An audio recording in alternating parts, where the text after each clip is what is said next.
ಕುವರಿಯಾದೊಡೆ ಬಂದ ಕುಂದೇನದರಿಂದ ಕುವರನಾದೊಡೆ ಸಿರಿಯೇನು ಇವರೀರ್ವೋರೆಲ್ ಏಳ್ಗೆ ಒಡೆದವರಿಂದ ಸವನಿಪು ದೇಹ ಪರದ ಸೌಖ್ಯ ಅಂತ ಹೇಳ್ತಾರೆ.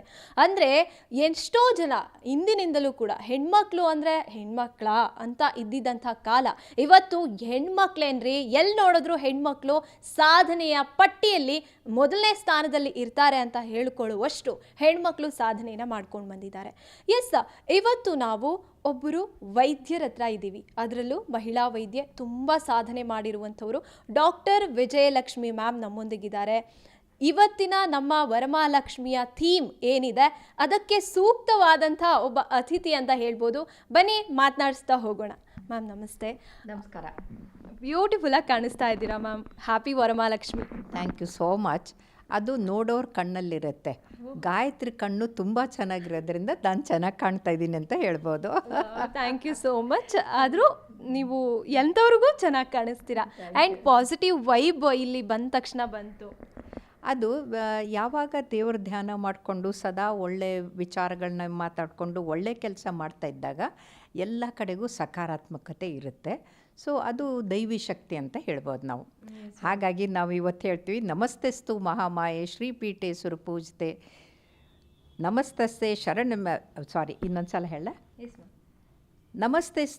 ನಮಸ್ತೆಸ್ತು ಮಹಾಮಾಯೆ ಶ್ರೀಪೀಠೆ ಸುರಪೂಜಿತೆ ಶಂಖಚಕ್ರ ಗದಾಸ್ತೆ ಮಹಾಲಕ್ಷ್ಮಿ ನಮಸ್ತುತೆ ಅಂತ. ಹಾಗಾಗಿ ಆ ಮಹಾದೇವಿಯ ಸ್ವರೂಪಕ್ಕೆ, ಅವಳ ಶಕ್ತಿಗೆ ನಾವು ನಮಸ್ಕಾರ ಹೇಳೋಣ. ನೀವು ಹೇಳಿದ್ರಲ್ಲ, ಪಾಶ್ಚಾತ್ಯರು ಹೆಣ್ಣನ್ನು ಕೀಳಾಗಿ ಕಾಣ್ತಾರೆ.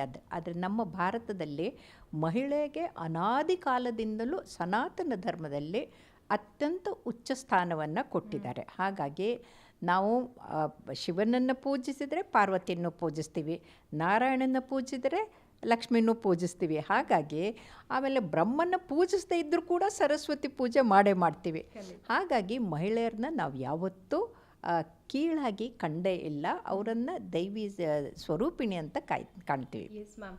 ಆ್ಯಂಡ್ ಅದು ಅಲ್ಲದೆ ಇವಾಗ ನಾವು ಮಹಾಲಕ್ಷ್ಮಿ ಪೂಜೆನ ಆಚರಿಸ್ತೀವಿ. ಮಹಾಲಕ್ಷ್ಮಿಯ ದಿನ ಇವಾಗ ನಮ್ಮಲ್ಲಿ ನಮ್ಮ ಕಣ್ಮುಂದೆ ಕಾಣಿಸುವಂಥದ್ದು, ಕಣ್ಮುಂದೆ ಇರೋ ತಂದೆ ತಾಯಿ ದೇವರು ಅಂತ ಹೇಳ್ತೀವಿ. ಅದೇ ರೀತಿಯಾಗಿ ಮಹಿಳೆಯನ್ನು ಲಕ್ಷ್ಮಿ ಅಂತ ನಾವು ಆರಾಮಾಗಿ ಹೇಳ್ಬೋದು, ದೇವತೆ ಅಂತ ಹೇಳ್ಬೋದು. ಅದೊಂದು ಕಡೆ ಆದರೆ ವೈದ್ಯೋ ನಾರಾಯಣೋ ಹರಿ ಅಂತಲೂ ಹೇಳ್ತೀವಿ. ಸೊ ನೀವು ಅಲ್ಲೂ ದೇವತೆ, ಜೊತೆಗೆ ಮಹಿಳೆಯಾಗಿನೂ ಕೂಡ ದೇವತೆ. ಏನು ಹೇಳ್ತೀರಾ, ಹೇಗೆ ಎರಡನ್ನೂ ನಿಭಾಯಿಸ್ತೀರಾ ನೀವು ಅಂತ? ನೀವು ಹೇಳಿದ್ದಕ್ಕೆ ನೆನಪಾಯಿತು. ಗೊರವನಹಳ್ಳಿ ಲಕ್ಷ್ಮೀ ದೇವಸ್ಥಾನಕ್ಕೆ ಅಲ್ಲಿ ಹೋಗಬೇಕಾದ್ರೆ ಹೋದೆ. ಆಮೇಲೆ ನಮಸ್ಕಾರ ಮಾಡಿ ಹೊರಗಡೆ ಬರ್ತಾಯಿದ್ರೆ ಒಬ್ಬ ಮಹಿಳೆ ಬಂದುಬಿಟ್ಟು ಕಾಲು ಮುಟ್ಟಿ ನಮಸ್ಕಾರ ಮಾಡಿ, ನನಗೆ ಸ್ವತಃ ದೇವಿನ ನೋಡಿದಾಗಾಯಿತು ಅಂತಂದರು. ಯಾಕಂದರೆ ಅವಳ ಮಗು 3 ತಿಂಗಳಿದ್ದಾಗ ನಾನು ಆ ಮಗುವಿಗೆ ಹೃದಯದ ಚಿಕಿತ್ಸೆ ಕೊಟ್ಟಿದ್ದೆ ಅಂತ. ಸೊ ಆ ಮಗು ಈಗ ತುಂಬ ಚೆನ್ನಾಗಾಗಿದೆ ಅಂತೆ. ಹಾಗಾಗಿ ಓದ್ತಾ ಇದ್ದಾಳೆ, ಅವಳು ಕಾಲೇಜ್ ಸೇರ್ಕೊಂಡಿದ್ದಾಳೆ ಅಂತ. ಸೊ ಹಾಗಾಗಿ ನಾವು ಏನೇ ಸತ್ಕರ್ಮ ಮಾಡಿದರೂ ಕೂಡ ಅದ್ರ ಪ್ರತಿಫಲ ಚೆನ್ನಾಗೇ ಇರುತ್ತೆ ಅಂತ. ಹಾಗಾಗಿ ಈ ವರಮಹಾಲಕ್ಷ್ಮಿನಲ್ಲಿ ನಾವು ಅಷ್ಟಲಕ್ಷ್ಮಿಗಳು ಅಂತಂತೀವಿ. ಅಷ್ಟಲಕ್ಷ್ಮಿಗಳು ಅಂತಂದರೆ ಆದಿಲಕ್ಷ್ಮಿ, ಧನಲಕ್ಷ್ಮಿ, ಧಾನ್ಯಲಕ್ಷ್ಮಿ, ಸಂತಾನಲಕ್ಷ್ಮಿ, ಗಜಲಕ್ಷ್ಮಿ, ವಿದ್ಯಾಲಕ್ಷ್ಮಿ, ವಿಜಯಲಕ್ಷ್ಮಿ ಎಲ್ಲನೂ ಅಂದರೆ ನಮಗೆ ಇಡೀ ಬದುಕಿಗೆ ಬೇಕಾಗುವಂಥ ಎಲ್ಲ ಸದ್ಗುಣಗಳನ್ನು ತೋರುವಂಥ ಮಹಾಲಕ್ಷ್ಮಿನ ನಾವು ಪೂಜೆ ಮಾಡ್ತೀವಿ. ನಮ್ಮ ಬದುಕಿಗೆ ಇವೆಲ್ಲವೂ ಬೇಕೇ ಬೇಕು. ನಾವು ಸಾಧಕರಾಗಿ ಏನೇ ಒಂದು ಮಾಡಬೇಕು ಅಂದರೆ ಇವೆಲ್ಲವೂ ಬೇಕು. ಧೈರ್ಯ ಇಲ್ಲದೆ, ಧೈರ್ಯ ಲಕ್ಷ್ಮಿ ಇಲ್ಲದೇ ನಾವು ಧೈರ್ಯದಿಂದ ಇರೋಕ್ಕಾಗೋದಿಲ್ಲ.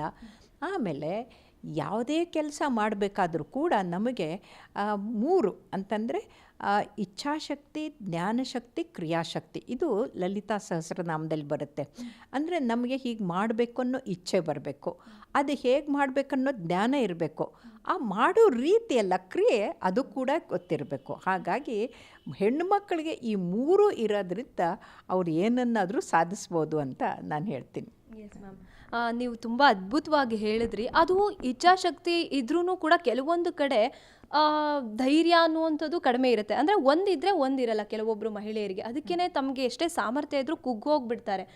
ಜೊತೆಗೆ ಈ ಫ್ಯಾಮಿಲಿ ಮದುವೆ ಆದರೆ ಮುಗೀತು ಜೀವನ ಅಂತ ಅನ್ಕೋತಾರೆ. ಸೊ ನೀವು ಅದನ್ನು ಹೇಗೆ ಸ್ಫೂರ್ತಿ ನೀಡ್ತೀರಾ ಮಹಿಳೆಯರಿಗೆ? ಇಲ್ಲ, ನಾನು ಇದನ್ನ ಒಪ್ಪೋದಿಲ್ಲ. ಎಲ್ಲಿ ಮನಸ್ಸಿದ್ದರೆ ಅಲ್ಲಿ ಮಾರ್ಗ ಅಂತಾರೆ. ನಾಗಮ್ಮ ಮನಸ್ಸಿದ್ದರೆ ಮನಸ್ಸೇ ಮಹಾದೇವ ಅಂತಾರೆ. ಅಂದರೆ ಮನಸ್ಸಿನ ಒಡೆಯ ಮಹಾದೇವ ಅಂತಾರೆ. ನಮ್ಮ ಮನಸ್ಸನ್ನು ಗಟ್ಟಿಯಾಗಿ ಇಟ್ಕೊಳ್ಳೋದು ನಮ್ಮ ಕೈಯಲ್ಲಿದೆ. ನೀವು ಹೇಳಿದರೆ ಮದುವೆ ಆಗಿಬಿಟ್ರೆ ಮುಗೀತು ಅಂತ. ಇಲ್ಲ, ನಾನು ಜೂನ್ 15ಕ್ಕೆ ಫೀಸ್ ಕಟ್ಟಿ MD ಇದಕ್ಕೆ ಜಾಯ್ನ್ ಆಗಿ ಕೋರ್ಸ್ಗೆ, 16ಕ್ಕೆ ವಾಪಸ್ ಮನೆಗೆ ಬಂದು ಮದುವೆ ಮಾಡಿಕೊಂಡು ಮತ್ತೆ ಹೋದೆ. ಆಮೇಲೆ ಮುಂದೆ ನಾನು DM ಕಾರ್ಡಿಯಾಲಜಿ ಮಾಡಿ ಫಸ್ಟ್ ಕರ್ನಾಟಕದ ಪ್ರಥಮ ಮಹಿಳಾ ಹೃದ್ರೋಗ ತಜ್ಞೆ ಆಗಬೇಕಂದ್ರೆ ಆವಾಗ ನನಗೆ 40 ವರ್ಷ. ನನ್ನ ಮಕ್ಕಳು ಆಗಲೇ ಸ್ಕೂಲಲ್ಲಿ ಹೈಸ್ಕೂಲಲ್ಲಿ ಓದ್ತಾ ಇದ್ದರು. ಎಷ್ಟೋ ಜನ ಏನು ಹುಚ್ಚು, ಮಕ್ಕಳು ಓದುವಾಗ ನೀನು ಓದ್ತೀಯಾ ಅಂತ ನಗಾಡಿದ್ರಲ್ಲ, ಅವ್ರಿಗೆ ಆ್ಯಂಜಿಯೋಗ್ರಾಮ್ ಮಾಡಿ ಅವ್ರಿಗೆ ಲೆಫ್ಟ್ ಮೇನ್ ಡಿಸೀಸ್ ಇದೆ ಅಂತ ಅವ್ರಿಗೆ ಸಾವಿನ ದೌಡೆಯಿಂದ ಉಳಿಸಿದೆ. ಅಂತಂದರೆ ಯಾವಾಗಲೂ ನಕಾರಾತ್ಮಕವಾಗಿ ನೋಡಬಾರ್ದು.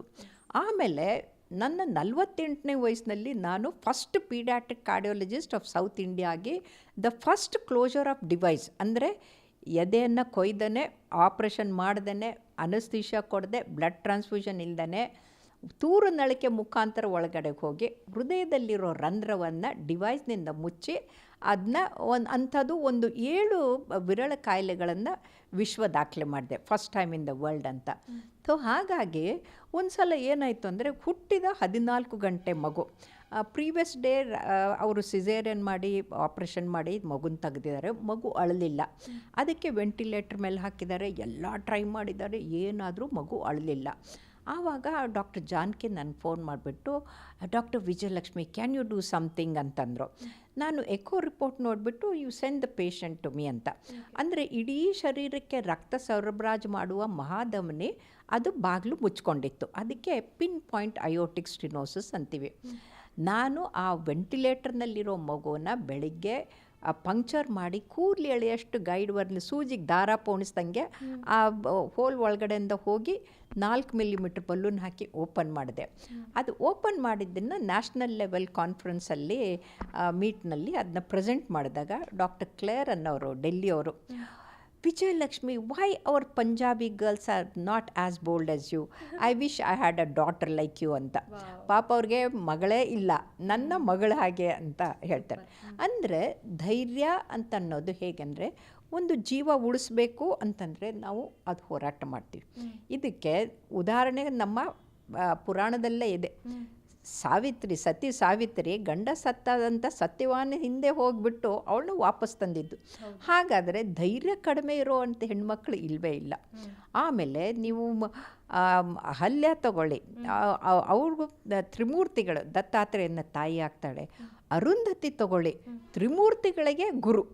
ಅಂದರೆ ನಮ್ಮ ಸನಾತನ ಧರ್ಮದಲ್ಲಿ ಯಾವತ್ತೂ ಹೆಣ್ಣು ಮಕ್ಕಳು ಕಡಿಮೆ ಅಂತ ನೋಡೇ ಇಲ್ಲ. ಈ ಪಾಶ್ಚಾತ್ಯರ ಇದು ಮತ್ತು ನಮ್ಮ ಗುಲಾಮ್ಗಿರಿ 1000 ವರ್ಷ ಆದಾಗ ಎಲ್ಲೋ ಹೆಣ್ಮಕ್ಳು ಕುಗ್ಗಿದ್ರು. ಬಟ್ ಈಗ ಅದಿಲ್ಲ ಅಂತ. ಅದಕ್ಕೆ ಉದಾಹರಣೆನೇ ಇದು ವರಮಹಾಲಕ್ಷ್ಮಿ ಹಬ್ಬ ಅಲ್ವಾ?